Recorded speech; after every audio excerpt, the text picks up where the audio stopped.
YouTube vinyl community, Otis Redding fans, random people on the internet. My name is Giggens. We are here today to talk about Otis Redding's fourth album, the Soul album, released sometime in early 1966 or the summer of 66. This is a funny thing about this album. There's close to no information about this thing anywhere I can find. I guess beyond maybe buying a book, but stuff that I already have, the internet.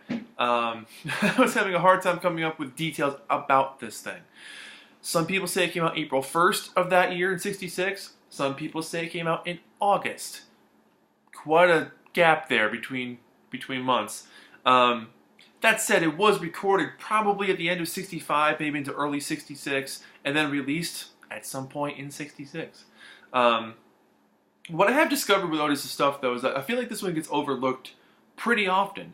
People jump on to the one that came out after this, the Complete and Unbelievable, because it's got Dry Little Tenderness on it, which is an amazing album. But I really wanted to do this one because I feel like this needs to get its own due.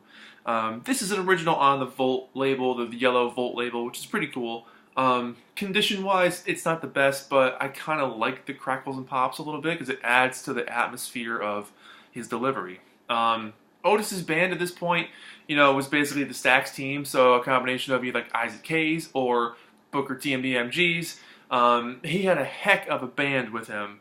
Eventually the Barkays would be his live band, but man, I mean, their playing on this album is so awesome. It's a really tight group of guys. They gel so well with each other. Otis plays off of them. They play off of Otis. The whole thing just blends really well.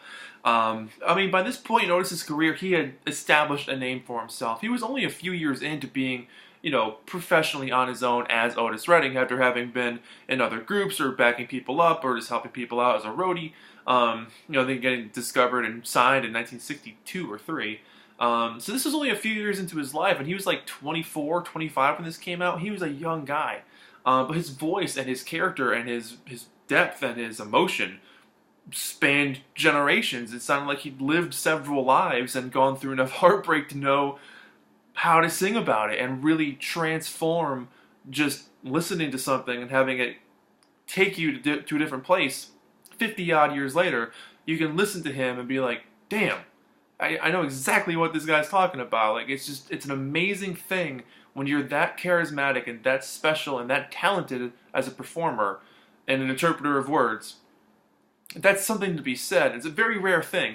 And it's one of those things where it's just so tragic he died so young because he was so special, and who knows where he would have gone, what he would have accomplished. But in that short time, he gave us some unbelievable work that will be treasured long after we're all dead and gone. But it's true. He did co-write a few of the songs on here, one of them being the lead single, Just One More Day, which hit number 15 on the R&B charts and number 85 on the Billboard Hot 100. The album itself was co-produced with Isaac Hayes, Jim Stewart, and David Porter.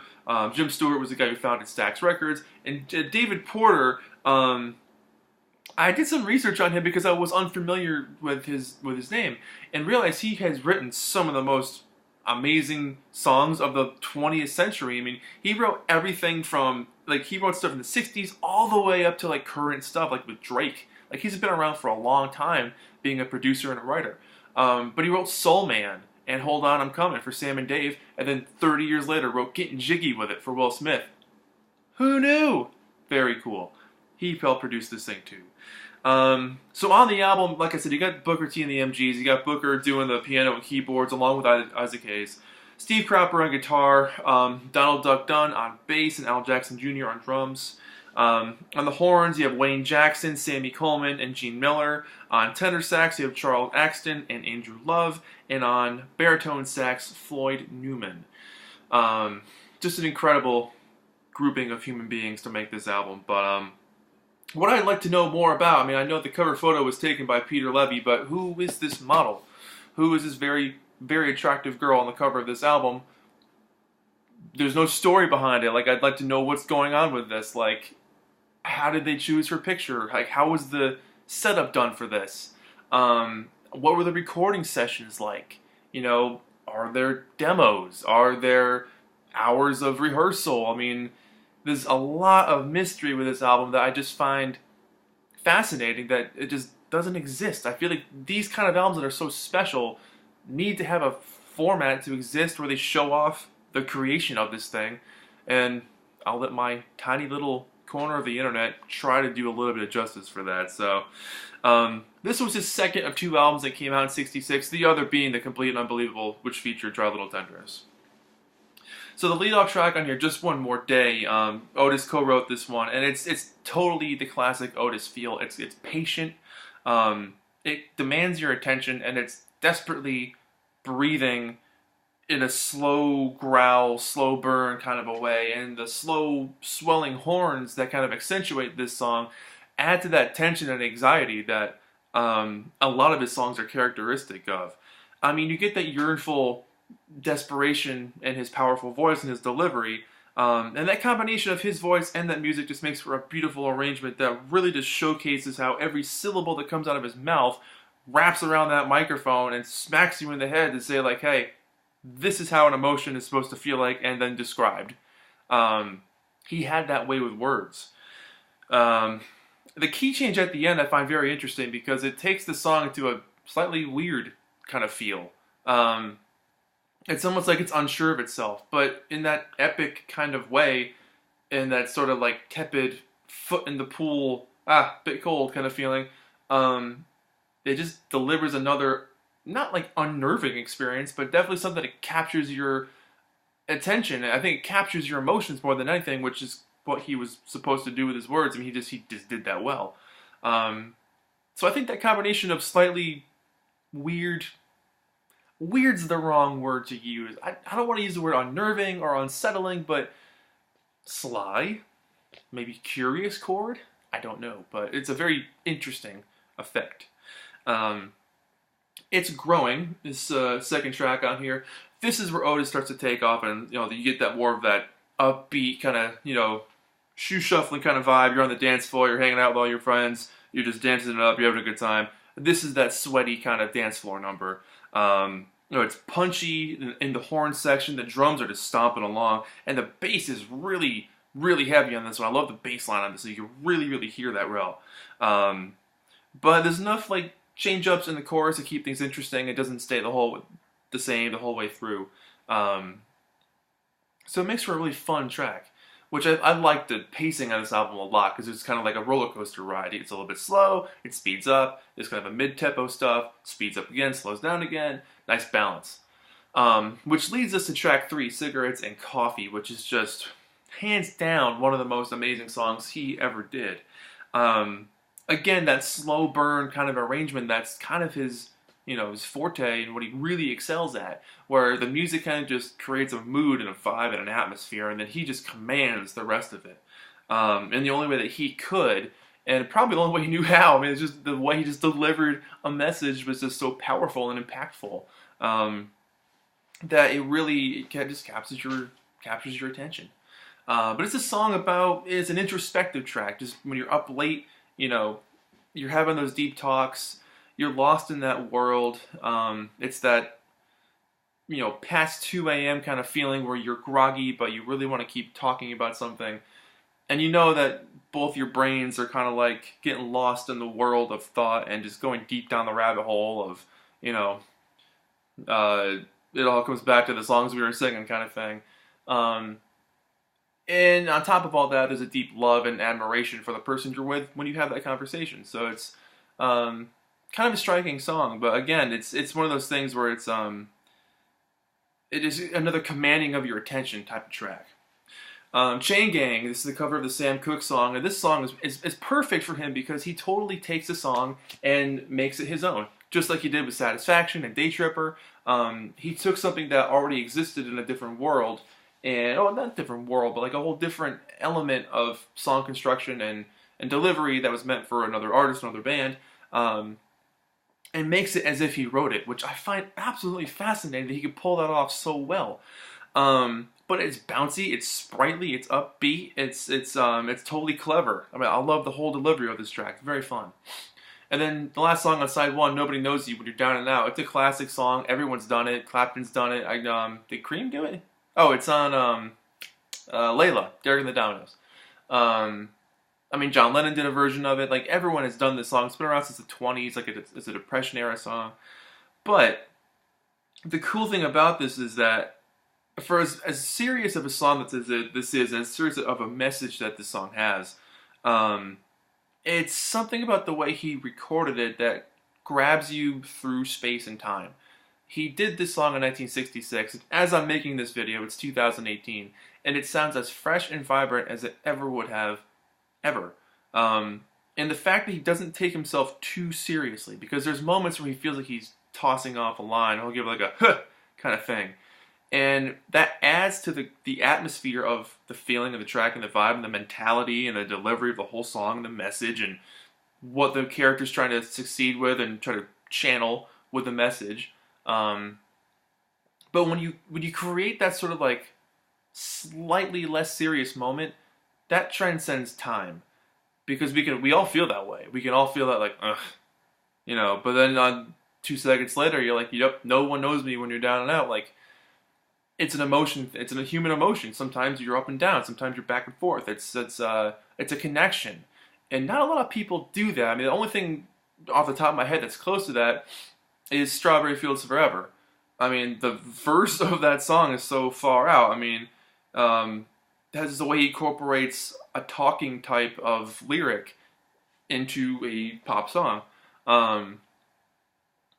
It's very conversational, and so this kind of thing is kind of in the same category. That's almost a conversational kind of thing, but he makes it work. I mean, it's one of those things where you can relate to him, and he's such a powerful and dynamic performer that he takes emotions that you have known your whole life and then reinvents them as if you're feeling them for the first time.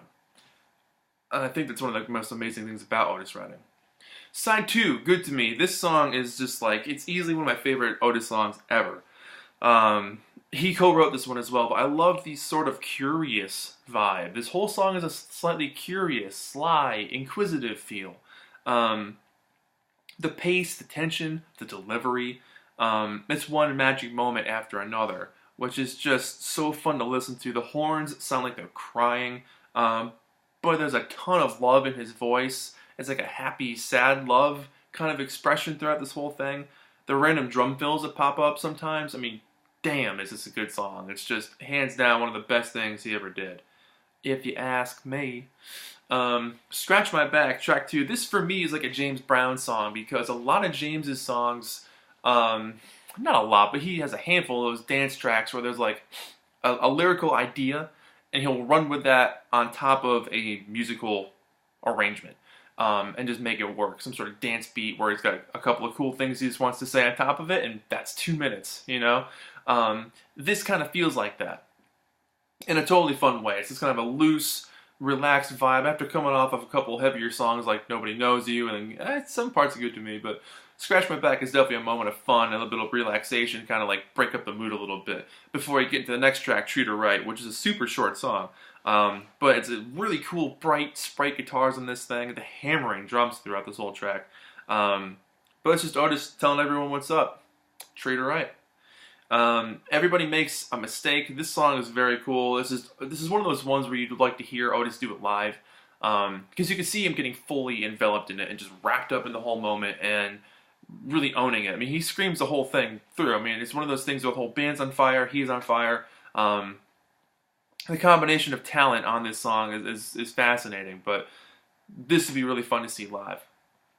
Any Old Way, this is another co-write by Otis, and this one I could almost see Eddie Kendricks from The Temptations singing, or maybe even a David Ruffin track, but it's a little bit of a lighter texture for his voice. He's not screaming it, he's not yelling it, but he's also not doing the deep thing. It's a little bit of a lighter, more breezy presentation, and it works really well for him. I like hearing him kind of branch out a little bit and try something a little bit different, but still very him at the same time. You know, I like the storytelling on this thing. I like the bridge sections that kind of change things up, but it's more of a tender delivery, and it's a nice little track. You know, it's nothing it's gonna blow your mind maybe, but it's just a nice little arrangement that fits well in the song. And then 634-5789, you hear them yelled at in the beginning of the song, but it's a song about if you're down, you need some loving, you call Otis. It's a great relaxed closer to an LP that has moments of being really serious, kind of fun, kind of loose, also very, very full of love, maybe some moments of sadness. So to have this kind of like wrap-up song of like kind of putting a bow on it, so to speak, it's a nice addition. Cool little ending to this whole album. But I'll show you the actual LP itself. It's on the Yellow Volt Records label. That's going to come out like super bright. There's some yellow. There's some yellow. Inside too. So like I said, you might see some scuffs on this thing. It's really not in the best shape. It was well loved. I can't blame them. I mean, this is a heck of an album. I mean, every song on it's great. There really isn't a bad track on it. Nothing I would skip. There we go.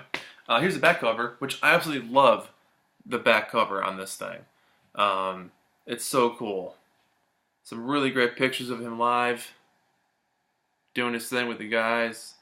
Then you got the track listing there. And a little paragraph kind of explaining why he's awesome. But that's it. You know, for a guy that gave us so much amazing music in such a condensed amount of time, like I said earlier, who knows where he would have gone. It'd be fascinating to see what would have happened next for them. But, you know, just a really special entertainer, really special guy. He just seems like he was a nice person. Everything I've read about this guy, people just loved him. So it's truly sad that he left so early. But the music he left will be here forever. And this album, I really feel like, is something that needs another look, another chance, and, you know, get some conversation talking about it. But that's it. I'm going to give this thing probably an 8 out of 10. I think it's a fantastic album. There really isn't anything bad on it. I really can't say anything too much negative about it. It's just a fun album. It's great. It's got lots of soul and character and depth and heart and warmth and love. What more could you want? Plus, it's got some cool pictures. My name is Giggens. This has been Album Reviews with Otis Redding, the Soul album, 1966. Thank you guys so much for watching. I'll see you in the next video, and that's it. Bye-bye.